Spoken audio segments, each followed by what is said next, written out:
1, 2, 3 start. Bharat हर प्रकार के प्राकृतिक संसाधनों एवं मानव संसाधनों से संपन्न देश है। इसकी प्रचुर संपदा इसे अमेरिका, चीन व अन्य विकसित देशों की तरह आर्थिक दृष्टि से महाशक्ति बनाने के लिए पर्याप्त है, किंतु भारत को समय समय पर अनेक आपदाओं का सामना करना पड़ता है, जो देश के आर्थिक विकास की गति को अवरुद्ध कर देता है। इन प्राकृतिक आपदाओं में बाढ़ एक प्रमुख प्राकृतिक आपदा है, जिसका सामना भारत को प्रत्येक वर्ष करना पड़ता है। चारों ओर जल प्रलय का दृश्य, जिसमें खेत के खेत बहे जा रहे हों, मरे हुए मवेशियों की लाशें डूबती नजर आ रही हो, लोग अपनी जान बचाने के लिए सुरक्षित स्थान की तलाश में पानी में तैरते हुए नजर आ रहे हों, ये दृश्य बाढ़ की विभीषिका को दर्शाने के लिए पर्याप्त हैं। अपेक्षित वैज्ञानिक प्रगति के बावजूद भी प्राकृतिक आपदाओं पर मानव अब तक भी पूरी तरह नियंत्रण कर पाने में कितना अक्षम है, इसका प्रत्यक्ष उदाहरण बाढ़ के दौरान दिखाई पड़ता है। जब बरसात के मौसम में नदियों के जल स्तर में वृद्धि होती है, तो इसके कारण बाढ़ की स्थिति उत्पन्न हो जाती है। नदियों का पानी तीव्र वेग के साथ निचले क्षेत्रों में भर जाता है। नदी के आसपास के क्षेत्रों में पानी जमा होने की स्थिति ही बाढ़ कहलाती है। प्रत्येक वर्ष जून से सितंबर के महीने तक भारत में अत्यधिक वर्षा होती है, इसलिए इसी अवधि के दौरान देश के अधिकतर हिस्सों में बाढ़ का कहर देखने को मिलता है।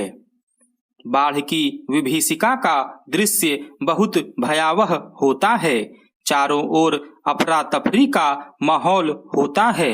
लोग अपनी जान बचाने का विफल प्रयास करते नजर आते हैं। चारों ओर जल जमाव हो जाने के कारण पानी में तैरते हुए उनके लिए भागना भी कठिन हो जाता है। जल प्रवाह तेज होने या नदियों के तटबंध टूटने से आई बाढ़ में लोगों को अपनी जान बचाने का भी मौका नहीं मिलता। सरकार द्वारा लोगों को बचाने के लिए नावों एवं हेलीकॉप्टरों से खाद्य सामग्री उन तक पहुंचाने का प्रबंध भी किया जाता है। लोग इन खाद्य सामग्रियों पर जानवरों की भांति टूट पड़ते हैं।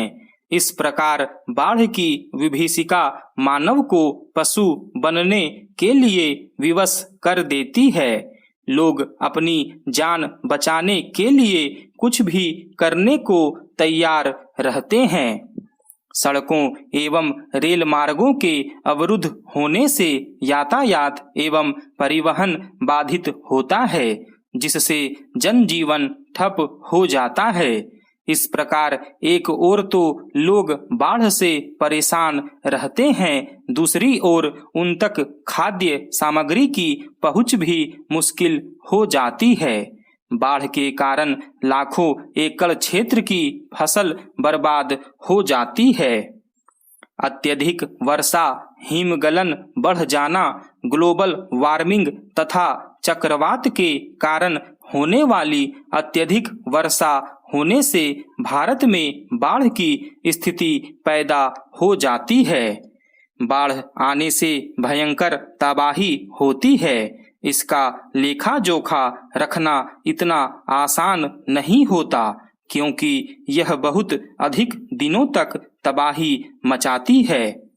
इसमें बाढ़ आने पर भी हानि होती है और बाढ़ का पानी सूख जाने पर भी फसलों का बर्बाद हो जाना, जल का प्रदूषित होना, मिट्टी का कटाव, सड़कों का टूटना, बाढ़ प्रभावित क्षेत्रों में उद्योग धंधे बंद हो जाना तथा अस्पताल पानी में डूब जाने से चिकित्सा सुविधाएं उपलब्ध न हो पाना बाढ़ के दुष्परिणाम हैं।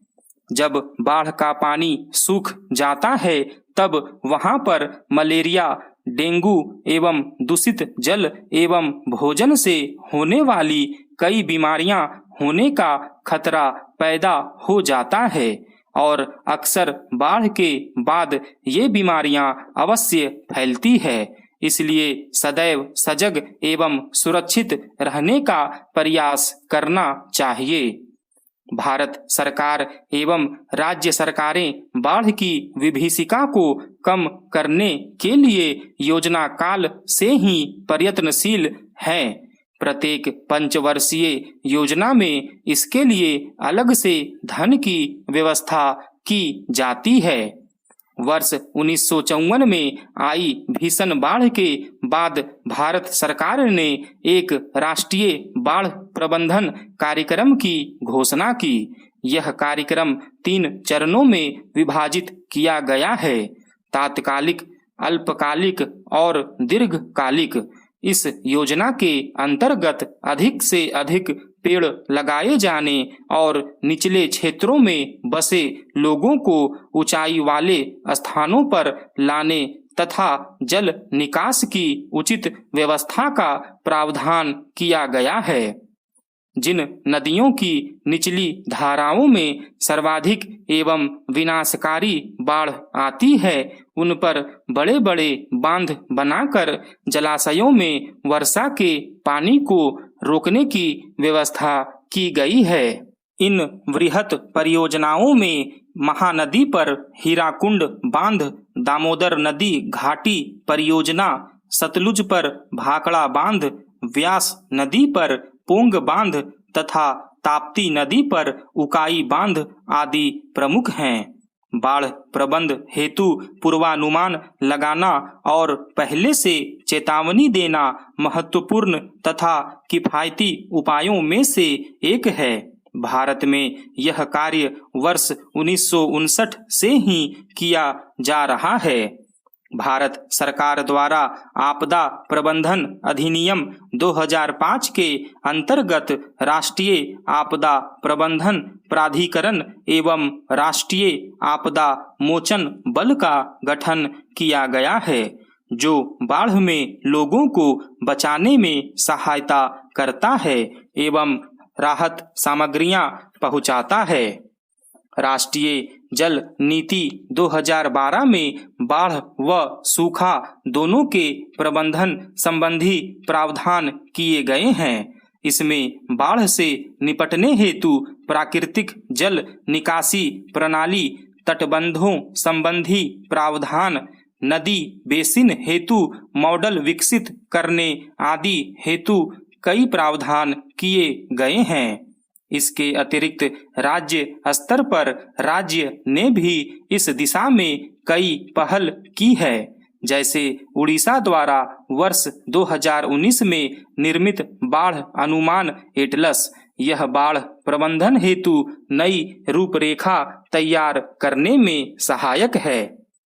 अतः बाढ़ प्राकृतिक आपदा हो सकती है और विकास प्रक्रिया के कतिपय दोषों के कारण इसका स्वरूप विकराल भी हो सकता है, लेकिन इस पर नियंत्रण करने का कार्य कठिन होते हुए भी असंभव नहीं है। सुव्यवस्थित आयोजन एवं कार्यनीति को अपनाकर ऐसी स्थितियां पैदा की जा सकती हैं कि बाढ़ एवं जल प्लावन की स्थिति उत्पन्न ही न हो। अब तो ऐसी तकनीक का विकास हो गया है जिसका प्रयोग करके 2 या 3 दिन पूर्व ही अधिकाधिक वर्षा होने या बाढ़ आने की चेतावनी देकर लोगों को बाढ़ के खतरे से बचाया जा सकता है तथा बहुत बड़ी सीमा तक बाढ़ से होने वाली क्षति को कम किया जा सकता है, बशर्ते इसके लिए सफल एवं कुशल प्रबंधकीय कार्यों को बढ़ावा देने की आवश्यकता होती है। स्टॉप।